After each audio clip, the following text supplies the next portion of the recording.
2025台南顶级山野日本台湾新光三越公布有个记者会，23日伫新光三越台南新天地热烈举行。市长委托药剂联兴青果生产合作社主席林汉伟、新光三越台南新天地店长黄玉祥等贵宾做伙进行锋芒现榨仪式，透过现前山野节，甲现场大小朋友做伙分享山野鲜甜。我们的新鲜芒果汁马上就要准备的来完成了。台南芒果主要集中在山区玉井、左镇、南化、南溪这4个地方是最大的产区，那也成就了最美味可口的这个台南的芒果。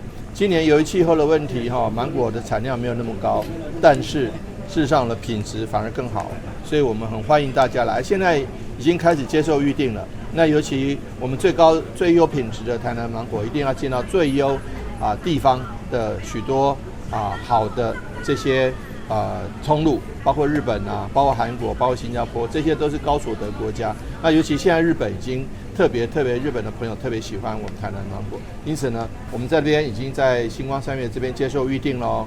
这次台湾甲日本公布有个山野生长伫咧药剂特殊的白垩土壤、古巴油、芳葵膏，每一个拢有通过3小努力 Plus 的认证。在种的每一个患者拢有要求，品质有保障。我们的芒果来自于我们台南的玉井，就是芒果的故乡。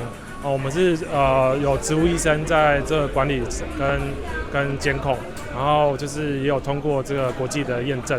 然后我们在2年前有得到这个农业部的永续善农奖的现场操作组，所以我们这个是算是台南的就是有特色的芒果。